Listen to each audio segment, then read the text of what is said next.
말세 그리스도의 좌담 기록.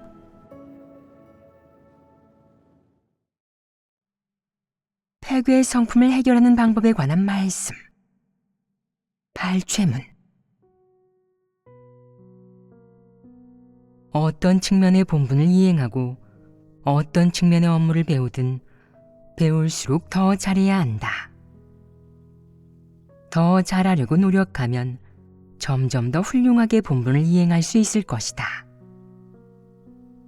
어떤 본분을 이행하든 진지하게 대하지 않고 어떤 난관에 부딪히든 진리를 구해 해결하지 않은 채 늘 다른 사람이 가르치고 도와주기만을 바라는 사람들이 있다.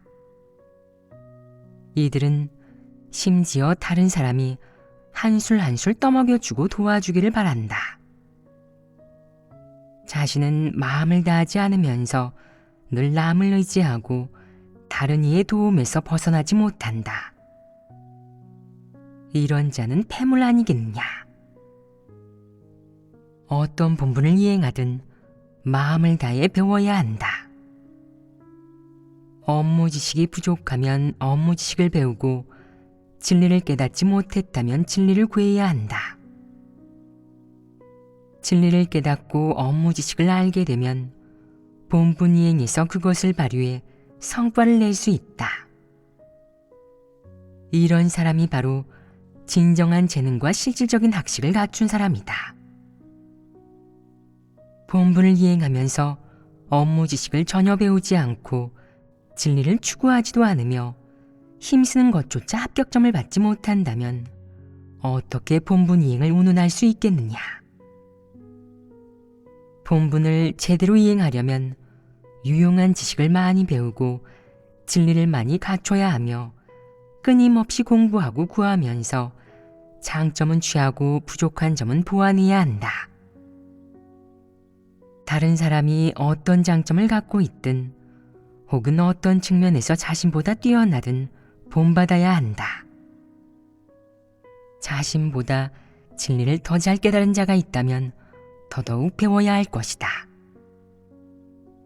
이렇게 몇 년간 본분을 이행하면 한 측면으로는 진리를 깨달아 실제에 진입할 수 있고 다른 한 측면으로는 본분 이행에 합격점을 받아 진리와 인성이 있는 사람, 진리 실제를 갖춘 사람이 될 수 있다. 이것이 바로 진리를 추구함으로써 얻는 것들이다. 본분을 이행하지 않고 어떻게 이런 수확을 거둘 수 있겠느냐. 이는 하나님의 높여줌이다. 본분을 이행하는 과정에서 진리를 추구하지 않고 그저 힘쓰는 데만 만족한다면 어떤 결과가 초래되겠느냐. 한 측면으로는 본분 이행에 합격할 수 없다. 다른 한 측면으로는 진실한 체험 간증이 없고 진리를 얻을 수 없다. 이 두 가지 측면에서 모두 수확이 없다면 하나님께 인정받을 수 있겠느냐? 그것은 불가능하다. 그러므로 힘쓰는 데만 만족해서는 절대 하나님께 인정받을 수 없다. 힘쓰는 것으로 상을 받고 천국에 들어가고자 한다면 이는 백일몽이다. 이는 어떤 태도겠느냐? 힘쓰는 것으로 복을 받으려는 것이다. 이는 분명히 하나님과 거래하고 하나님을 기만하는 행위이다. 이런 힘쓰는 자를 하나님은 인정하지 않는다. 본분 이행에서 건성으로 대충 임하고 기만 행위를 하는 것은 어떤 성품에 지배된 것이겠느냐.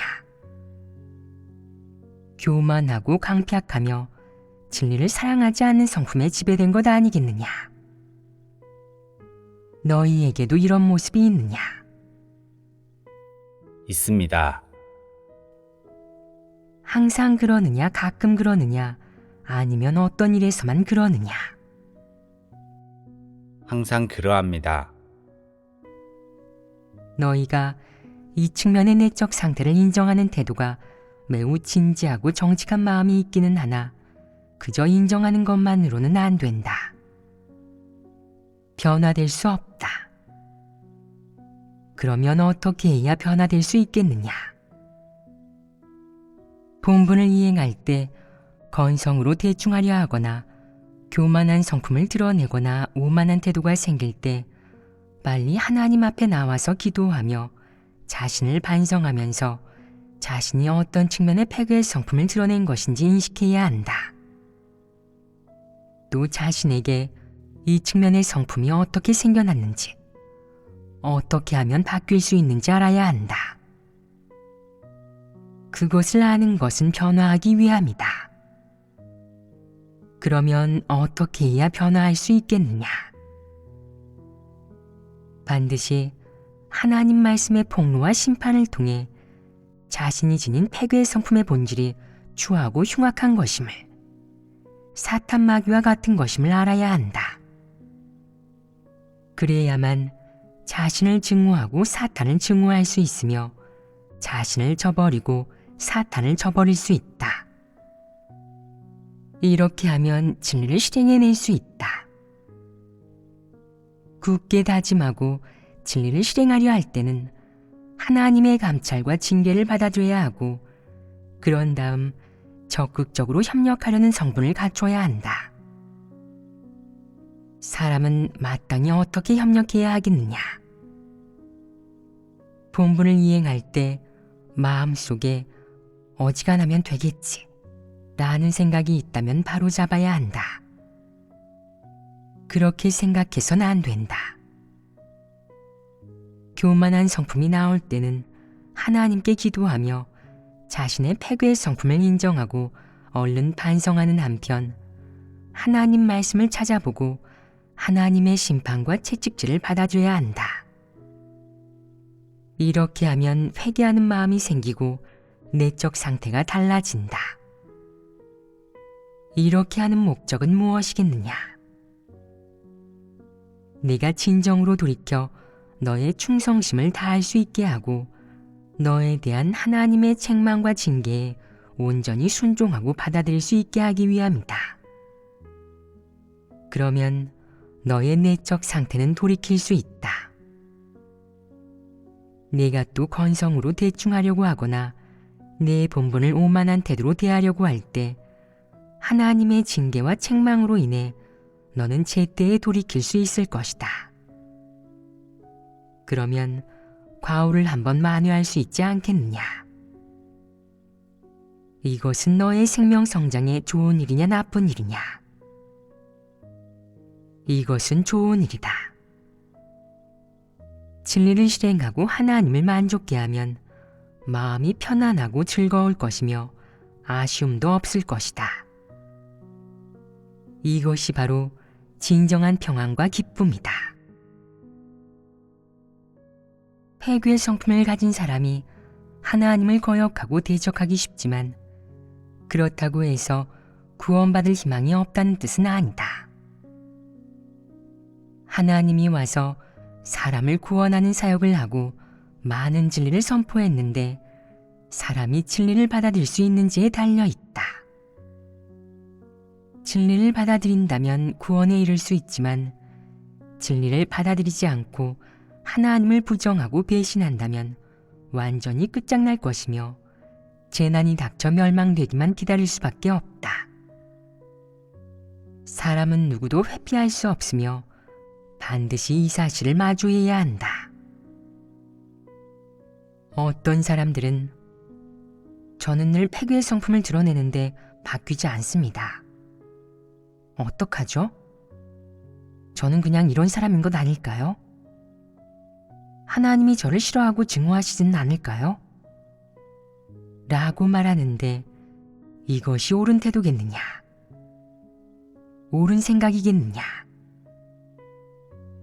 사람은 패괴의 성품을 가지고 있으니 저절로 패괴의 성품이 드러나고 자제하려고 해도 자제할 수가 없다. 그래서 사람은 자신에게 가망이 없다고 생각하지만 사실 꼭 그런 것은 아니다. 이는 사람이 진리를 받아들일 수 있는지, 하나님께 의지하고 하나님을 앙망할 수 있는지에 달려 있다. 사람이 늘 패괴의 성품을 드러낸다는 것은 사람의 생명은 사탄의 패괴의 성품이 주도권을 잡고 있고 사람의 본질이 곧 사탄의 본질이라는 사실을 증명한다. 사람은 이 사실을 인정하고 받아들여야 한다. 사람의 본성 본질은 하나님의 본질과 다르다. 이 사실을 인정한 다음에는 어떻게 해야겠느냐? 사람이 패괴의 성품을 드러낼 때, 육적인 누림을 탐하며 하나님을 멀리할 때, 하나님의 사역이 사람의 뜻에 맞지 않아 원망할 때 그것이 문제라는 것을, 그것이 패괴의 성품임을, 그것이 하나님을 거역하고 대적하는 것임을, 진리에 부합하지 않고 하나님의 증오를 사는 것임을 제때 알아채야 한다. 사람이 이러한 것들을 알았을 때 해야 할 일은 원망하는 것이 아니고 소극적이거나 태만하게 구는 것도 아니며 괴로워하는 것은 더더욱 아니다. 자신을 더 깊이 인식하는 것이다. 이 밖에도 주동적으로 하나님 앞에 나와 하나님의 질책과 징계를 받아들이며 자신의 내적 상태를 제때 바로잡아야 한다. 그렇게 함으로써 진리와 하나님의 말씀대로 실행하며 원칙대로 일을 처리해야 할 것이다. 그렇게 하면 너와 하나님의 관계, 그리고 내 내면의 상태는 조금씩 정상이 될 것이며 패괴의 성품과 패괴의 본질, 사탄의 각종 주태도 점점 더 분명히 분별하게 될 것이다. 또 더 이상은 사탄이 너를 교란한다는 둥, 사탄이 내게 생각을 보냈다는 둥, 이런 어리석고 유치한 말을 하지 않을 것이며 패괴의 성품과 하나님을 대적하는 사람의 본질, 사탄의 본질을 정확하게 인식하고 나아가 정확한 대응 방법을 알게 되어 더는 그것에 통제되지 않을 것이다. 또한 자신이 패괴의 성품을 조금 드러냈다고 혹은 지난날 과오를 저질렀거나 본분을 건성으로 대충 이행했거나 늘 수동적이고 소극적인 상태로 살았다고 해서 연약해지지 않을 것이고 하나님께 믿음을 잃고 구원받는 것에 대한 믿음이 사라지는 일도 없을 것이다. 너는 이러한 내적 상태에서 사는 것이 아니라 자신의 패괴의 성품을 올바로 대하고 정상적인 영생활을 할 것이다. 패괴의 성품을 드러낼 때 자신을 반성하고 하나님 앞으로 나와 기도하고 진리를 구하며 패괴의 성품의 본질을 분별하고 해부하여 다시는 패괴의 성품에 속박당하거나 지배당하지 않고 진리를 실행하면 이는 구원받는 길에 들어선 것이다. 이렇게 실행하고 체험하면 패괴의 성품을 벗어버리고 사탄의 권세에서 벗어날 수 있다. 이런 사람은 하나님 앞에서 살면서 자유와 해방을 얻은 것이 아니겠느냐. 이것이 바로 진리를 실행하고 얻는 길이며 또한 사람이 구원받는 길이다. 패괴의 성품은 사람에게 깊이 뿌리내려져 있으며 사탄의 본질과 본성은 사람의 사상과 행위, 생각을 통제하고 있다. 그러나 진리 앞에서, 하나님의 사역 앞에서, 하나님의 구원 앞에서 그런 것들은 전부 아무 문제도 어려움도 되지 못한다. 사람에게 어떤 패괴의 성품이 있든 어떤 어려움이 있든 무엇에 통제되든 모두 실행할 길이 있고 해결할 방법이 있으며 상응하는 진리로 해결할 수 있다. 그러면 구원받을 희망이 있는 것 아니겠느냐? 사람이 구원받는 데 희망이 있는 것이다.